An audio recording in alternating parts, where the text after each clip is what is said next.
Every day I'm hustling, hustling, hustling, hustling, hustling, hustling, hustling, hustling, hustling, hustling, hustling. Hey yo, welcome back to Gorgeous Road Boxing. This your man Doc, my man Coltrane, Big Mike, Ride or Die, and the nut over here hitting the bag, Sleepy.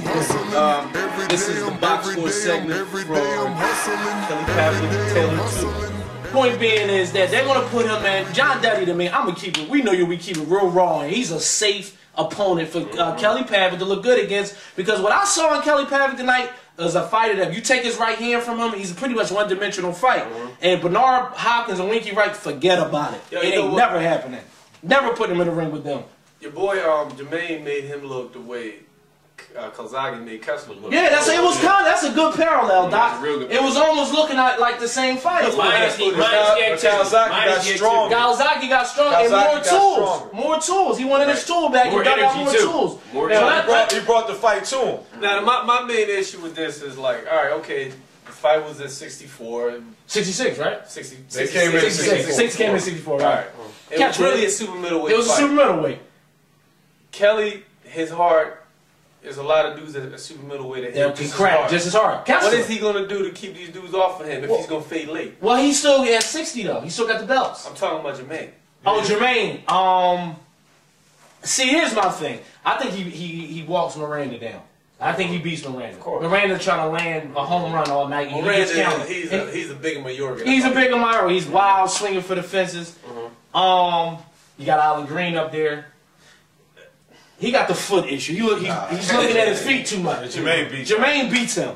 Jermaine, I think, is a physical. Kelly Pavlik is really a super middleweight, though.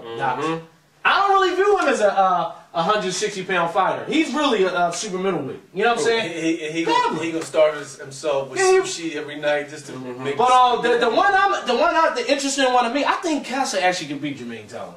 I know my sleep disagree. I don't know what Doc said. Where you when at? You showed those corrections. I think he'll destroy. Here's the thing. It's the tale of two cities. What Jermaine Taylor shows up to that Kessler? That's the I'm saying. If he fades in there with a true blue super middleweight. But let's get realistic. Who is Kessler for outside Calzaghe? You talking about? You're talking about a fighter who's basically fought the cream of world-class fighters. World-class fighters his last 2 years. Ain't it funny how the dude that brings the 2 biggest belts into the Calzaghe fight, we're questioning his resume. He brought the BC and the BA. Wow. And we're questioning his resume. Yeah, that's true. What does that mean? Belts mean nothing? Belts, nowadays, I just had an argument with a friend of mine about that. Belts is pretty much null and void at this point in boxing. Tonight proved it. It was a pay-per-view bout and it wasn't even for a title. I tell you what, though, it was Jermaine and Roy Jones. It's a sellable fight. Like I think Jermaine is still. Jermaine, that's a good fight. Let me tell y'all something. Jermaine can land. What you think happens there? You got an interesting perspective. Jermaine can land the punches Tito couldn't land. Yeah, that's a sleep. Let's not get confused with the last Roy Jones fight.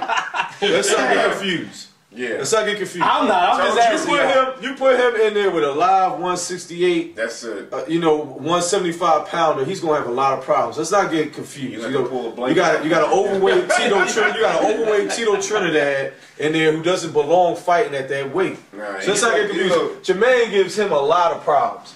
He gives him a lot of problems. It's simply because Jermaine those combinations. I think Roy looked good like the first 2-3 rounds. Throwing them lead rights, moving around. Jermaine might look like how he looked against Corey Spinks, throwing wild looping punches. But then Roy, as he do what he do, he gets on that rope against the country boy. He just acts away at him. You know it's gonna be funny though, see him in the middle of the ring going like this. Yeah, that's funny. Takes on this thing here. I'm like, pretty much. I was watching the fight. I had Jermaine Taylor taking them early rounds.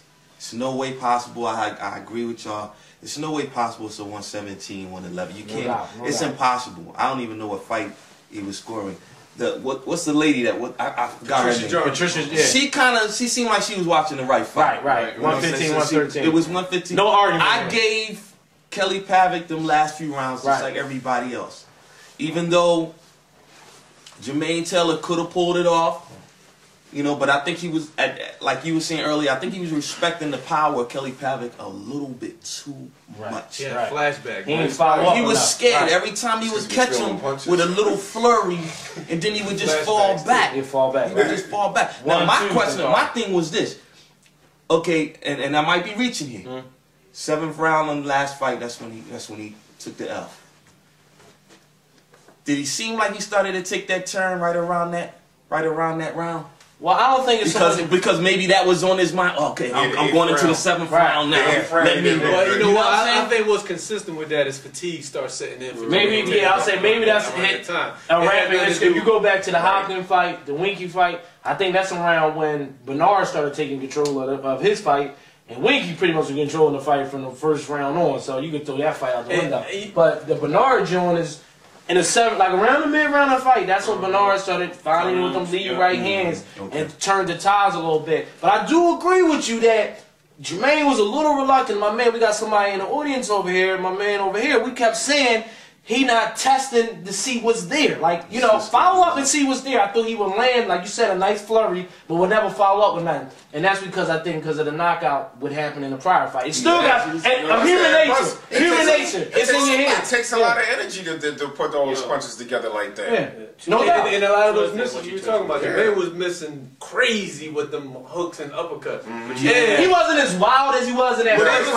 He still was missing though. But I'm going to tell you this though, another thing that really zapped his energy that nobody's talking about, he was not a relaxed fighter in there. Yeah, he was nervous. Jermaine was tense. I thought he was a little bit relaxed. I'll be honest. The first fight, he was like, let me throw this out there. Yeah, he's not relaxed.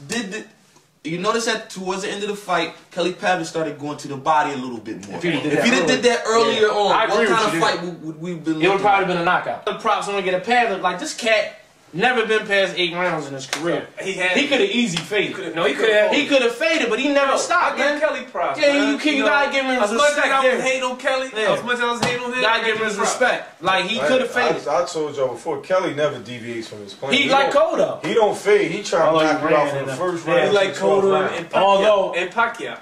We'll get into that. Manny Pacquiao. Now that Marquez is coming. piggyback on what Corey was saying, I don't think Jermaine was there for that body shot early in the round because he was moving. He was moving. He was offsetting his timing with his jab. The whole fight that Jermaine was fighting, which was working in the early rounds, was just offsetting his timing.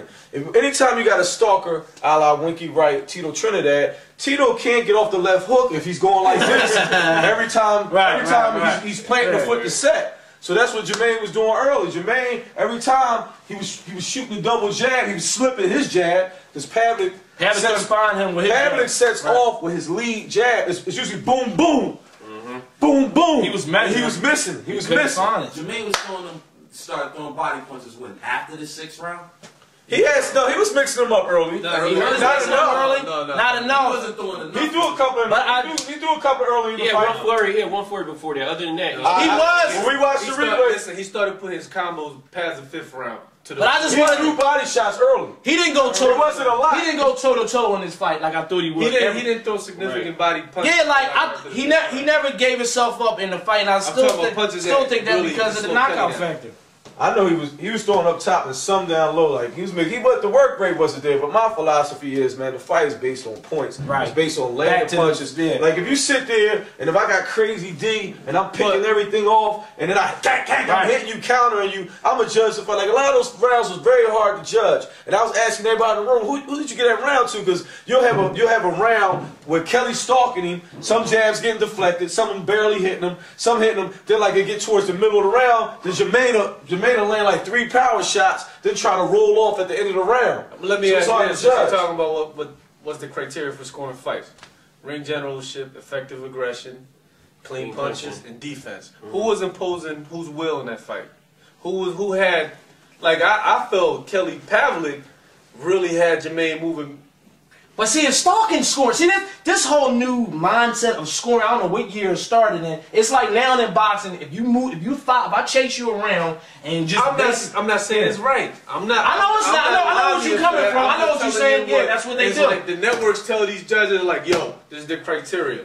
No, and I know exactly. And it can work in favor of certain fighters who have certain styles. That's why you got to be busy because Hatton, if you remember, that's how Harold Letterman was scoring the fight. That's how he scored. He had Floyd losing that fight. He had Floyd losing the fight, which is ridiculous. So it's like you got, as a fighter, you can't. Trinidad De La Hoya.